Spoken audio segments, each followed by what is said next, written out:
Hello, welcome to the second tutorial on how to set up the EPPIC DEM software. In this tutorial we'll go through a simple model setup that will illustrate the basic steps of how to create a DEM model. I assume you've already downloaded the EPPIC freeware from the website and also the example files that are available. In this case we're actually going to make a brand new model from scratch. So the first thing we're going to need is a folder somewhere that actually contains the model file, and it's going to be where all the output data goes. So I'm just going to create a new folder on the desktop. Tutorial 1. The next thing we're going to need is some geometry to interact with the particles. So I'm going to use the tray and funnel out of the slump angle repose example. So get funnel and tray, copy, put them in the tutorial folder. Done. Okay. Now we're going to start the EPPIC software. So this is the freeware version that you hopefully have downloaded from the website. We'll just double click on the exe to run it. We have to accept the terms and conditions for the freeware version. And we've got a new blank model set up. What we need though is we need the EPPIC software to know whereabouts, what its directory is for where the model is going. So the way we're going to do that is we're just going to save the blank model and we will put it into the desktop tutorial and put it in here, give it a name, model.txt, very original name. So now it's got the working directory set for where it's going to create all the results. Right, now there's 5 things you need for a DEM model. You need a geometry for the particles to interact with. You need a factory volume for where to create particles in the simulation. And that factory is going to need to know what type of particles to create, what size to make them, and what rate to make them. So we'll go through these steps. I'll take you first to the Geometries tab here, which is where we can bring in the STL files that are going to be our geometry. Double click on New, and the first one we're going to bring in is the tray. So I'm going to call it tray. It doesn't have to be the same name as the STL file, but in this case I'm going to use the same name. So this is the tray here. Now in case you missed the first video, I am manipulating the 3D viewer here with the mouse. Left click and hold and you move the mouse and you can rotate the view. Middle click and hold and move the mouse and you can move things around. That's only moving the view, it's not actually moving the geometry in the model. And right click and hold and you can zoom in and out. On the Geometries tab here you can see we've got things like static friction and dynamic friction, bonding coefficients. We can rescale the geometry, we can reposition the geometry and in both translation and rotation. And we've also got the options to define velocity, translational velocity and rotational velocity, which we will actually do for the funnel in a second step. So far we've only got the tray imported, now we'll bring in the funnel.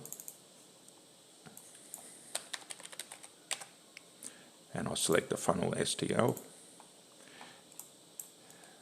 There we go, so that's the funnel highlighted. If you change the selection for the geometry, it highlights whichever one you've got. Okay, so now we've got our geometry. The next thing we're going to need is a factory volume. So I'll go to the Factories tab and I'll double click on New Particle Factory. And I'll just leave the default name, Particle Factory 1. So we can now see we've got a yellow box here, which is where it's going to make the particles. We really want the particles to get created up inside the funnel at the top here, so they rain down into the funnel. So the way we're going to do that is we're going to shrink the volume down, and the axis 1, 2 and 3 are the 3 edges of the cube. They don't have to be orthogonal to each other, but in this case I'm using them as orthogonal. You can make them non-orthogonal if you want to create a skewed box, but I'm going to shrink it down to 0.7 meters x, 0.7 meters y, 0.1 meters in the y. So it's now going to make the particles inside of there, but we want the particles to get created up the top. So let's move the factory up to the top, 0.95 Z, and now we've got a factory that sits neatly inside the funnel at the top of the volume there. You can also reposition factories using the mouse.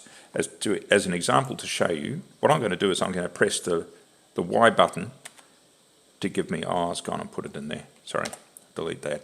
Click back on this window. It does that again. Click on that window. There we go. So now it's aligned the axis to the view to the Y-axis there. And with Particle Factory 1 selected, what I can do is I can hold the Shift button down, middle mouse button, click and move the mouse around, and we can move that factory around if we want. And it just moves it in plane. So that's okay. I'll set that back to 0 and set that back to 0.95. Okay, now you can see on the Factories tab here, we've got the name of the factory, and now there's 3 more boxes here. There's Template, PDF and Rate. So the template is what type of particle we're going to make.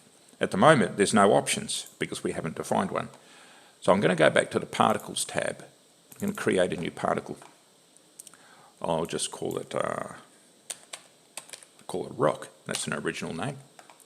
And the default particle shape is a sphere tri-3, which means it's got 3 spheres in an equilateral triangle arrangement. There are other default shapes. You can go for other options. There's a tri-4, which puts one in the middle there as well. There's like a tet4, which is a little bit more interesting. And there's things like a tile4. I'll leave you to explore all of these. There's also a tile 9 there as well. And you can change the geometry of how much the spheres overlap each other using the sphere overlap control here. If we make it 0.5, it gets quite bloated. When it creates these particles, these default types, by default it creates them to sit inside a sphere of radius 0.5. So a sphere diameter of 1, and the particle sits neatly inside of that. So when we create the scaling function later on, the sphere, the data that we use just becomes the diameter, the new diameter of the sphere. So if we go back to the Factories tab, Particle Factory 1, we can now select our rock particle as our template, so that's what it's going to make. But we still have to define a particle distribution function or probability distribution function and also a rate. So the distribution functions are defined on the PDFs tab. New, I'll just leave the default name PDF1. I'll change it from a rosin Ramler just to uniform. And we're going to make 40 millimeter particles, so that's 0.04 meters.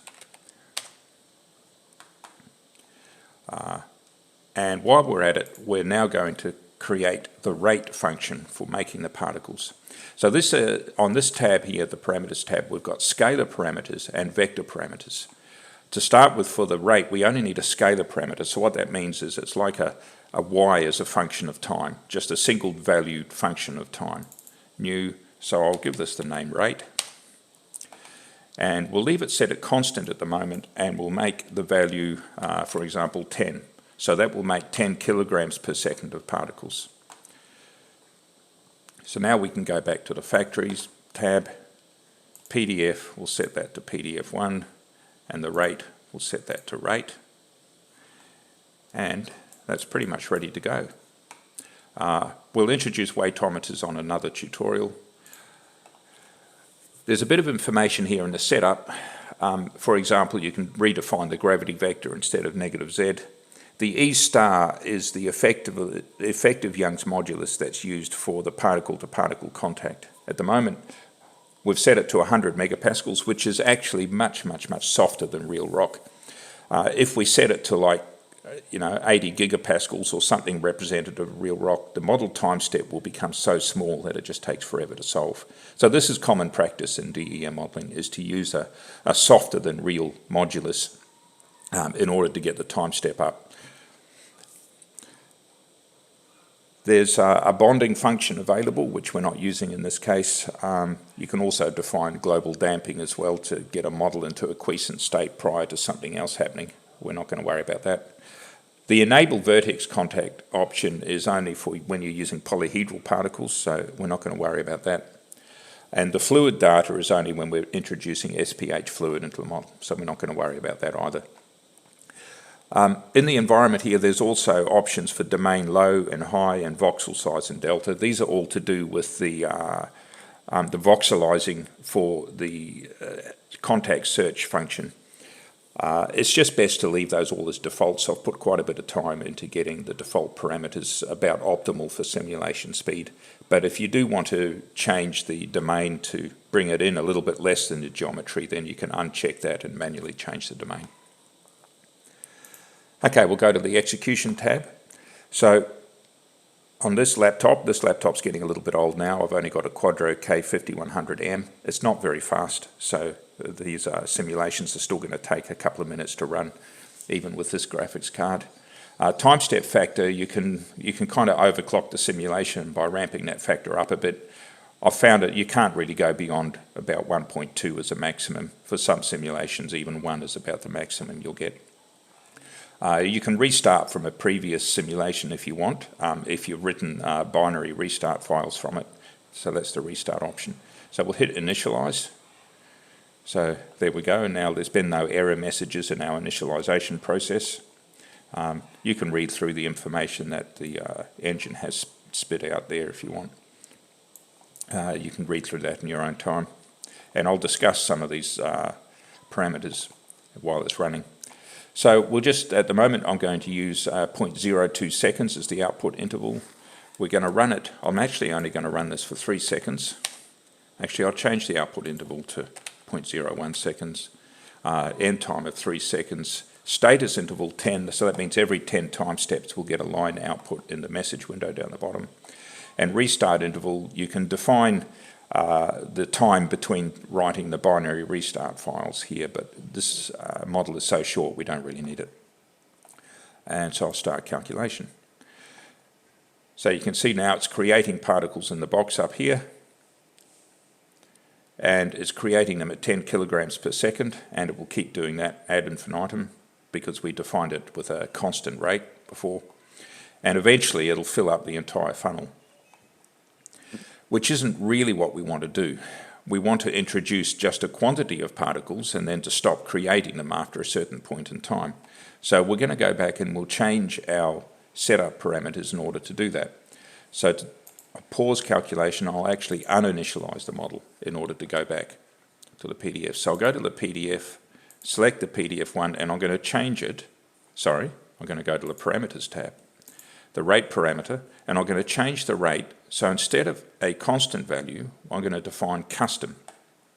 And custom means that it'll use the table data down here.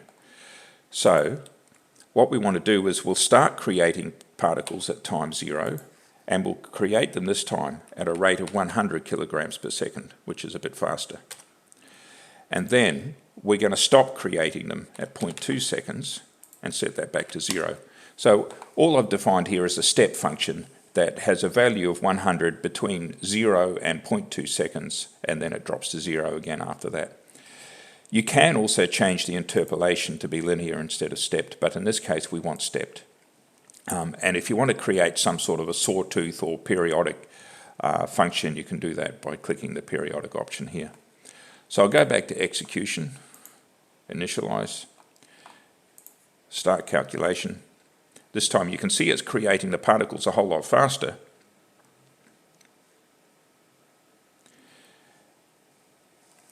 So we're up to 0.1 seconds already. I'm actually going to change the status interval to every 100 time steps so it's not spitting out quite so much information. The data in the execution box here, you can adjust that on the fly during the run. Okay, while that's running, actually, what this is going to do is it's created the particles, it's already stopped making more particles. It's just going to fill the funnel up. They're going to go down the neck of the funnel and sit on the floor of the tray, and that's all that's going to happen. And that's a little bit boring. We would really like something a bit more interesting to happen. So what we're going to do is we're going to define a velocity parameter so that we can have the funnel move upwards during the simulation. So I'll pause calculation, uninitialize. And that's done. If we go to the Geometries tab and select Funnel, you see down here we've got velocity and omega options. And at the moment the velocity is fixed at 0 meters per second. We could define it to move upwards at a constant rate forever, but a little bit like the factory rate, I'm going to create a parameter where it moves and then stops. So this time, because we want to control velocity, we're going to enter a velocity parameter. So I'll actually call this one move funnel. Again, we'll make it a custom. So at time 0, we're actually going to make it so it doesn't move anywhere at time 0. So 0x, 0y, 0z. And then we're going to start moving it at time 0.5 seconds. And we're going to move it upwards in the z direction at a rate of 0.1 meters per second. And then we're going to stop it at 2 seconds, so 2 seconds back to 0. Again, so it does nothing until 0.5 seconds, then it moves upwards at 0.1 meters per second, then it stops at time 2. So that's done. Now we go back to the geometry. We can select funnel, velocity. There we go, we've got our move funnel vector parameter that we can use there. So we'll use that. Okay, back to execution. Initialize, start calculation. And away it goes again. Right, so while that's running, I'll tell you a little bit about these output parameters that are happening down here. So we've got time in the left column. This is the number of integration time steps that the model has performed in step number. N bodies is the number of rigid bodies in the simulation. So we've got one body for the tray, one body for the funnel, and then a whole lot of bodies for all the particles. For each group of 3 spheres is a rigid body in this case. N contacts is the number of contacts that is defined that is found at each point in the simulation. We've got no fluid particles in the model at the moment. N spheres is the total number of spheres that it's using. So it'll be, in this case, because there's 3 spheres per particle, we take N bodies minus 2 for the tray and the funnel. So that's 705, and then multiply that by 3, and that should be the 2115. N vertices is the number of vertices that is used in the geometry of the tray and the funnel. The engine actually refined the STL files using triangles that are kind of similar in size to the particles, and that helps with looking at wear map patterns. Oh, there we go. Now that we're past 0.5 seconds, the funnel is now gradually creeping upwards at 0.1 meters per second. And we've got N triangles, which is the number of triangles in the model. Now, if you're using polyhedral particles, then the number of vertices and number of triangles will go up during the simulation. We don't have any fluid in this model, so we've got no fluid velocity. We've got, at the moment, we've got a maximum of 2.5 or so meters per second for the solid velocities. Now, this is a fairly important column here, the overlap. This is expressed as a fraction of the sphere radius in terms of the maximum penetration that you get sphere to sphere with the contact. So typically the spheres are only penetrating each other by between 1% and 2% of their radius. If we were to increase the E star, the effective Young's modulus, then that overlap will go down. If we decrease the E star, then the overlap will go up that we get. For sphere-to-sphere contact, overlaps of a few percent are about really what you want, maybe up to 0.2, but I wouldn't be wanting to go much beyond that, or you're starting to get non-conservation of volume and maybe some other unphysical effects. And the final column here is the number of megabytes of GPU memory that the simulation is using. So our funnel is still creeping upwards. We're up to 1.3 seconds, not quite at the 3 seconds yet. So while that's running, one of the output parameters that it makes, if I go to the desktop tutorial, in here now, we can see we've got a whole lot of VTK files, which we can use ParaView to visualize the results afterwards and make some fantastic animations. I'll go through that in a second tutorial, in another tutorial. But we also have some CSV files. We've got body funnel and body tray. Now I'll show you what they are. I've got one there that I pre-prepared, the body funnel.csv. So this is all of the data that the simulation has recorded for the funnel during the calculation. So I'll double click on that. It'll open with Excel by default for CSV files, comma separated variable files. So we've got a time column, we've got X, Y, Z. So that's the position of the centre of mass of the funnel. We've got Vx, Vy, Vz for the velocity. We've got Wx, Wy, Wz for the angular velocity. We've got the 9 rotation matrix entries as well. We've got the sum of forces applied to the funnel and sum of moments over here. So let's just have a quick plot of those. So this is one that had already completed to 3 seconds.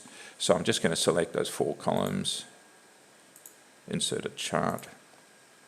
There we go here. So you can see the X and Y positions are 0, and this is the Z position of the funnel going upwards from 0.5 seconds up to 2 meters, where it's reached a height of 0.15 meters, and then it holds steady after that.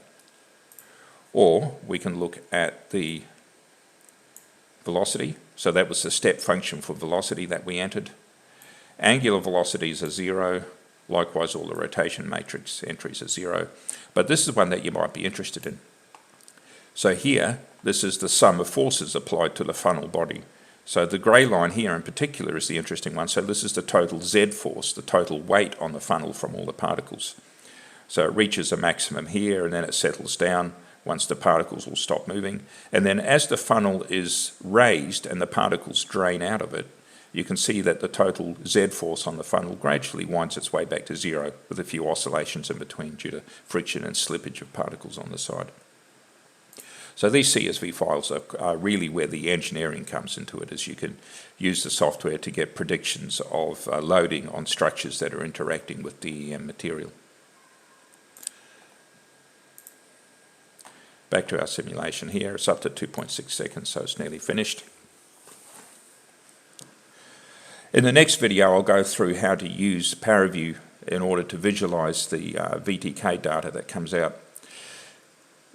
Creating nice looking animations in movies requires quite a lot of thought, and requires lots of different options for how you set things up, colours and shading and opacity, and sub-selection of particles, colouring by velocity or rotation speed. These are all options that ParaView can do for us, but it would have been an enormous amount of effort to include that in the viewer for this software. Really, the 3D viewer in this software is just designed for setting up the simulation and checking that it runs. Ultimately, it really is best to use a third-party software to create your nice animations that you're going to be able to use to present to other people. And simulation finished. I was a bit naughty, what I hadn't done all the way along was actually save the model, so I'll do that. Finished. Okay, thank you very much. I hope you enjoyed that, and that this will help you get started. There'll be more tutorials to come on how to use polyhedral particles and how to incorporate fluid in your model, and bonding and particle breakage models. But for now, this should get you going on setting up some basic models. Okay, bye.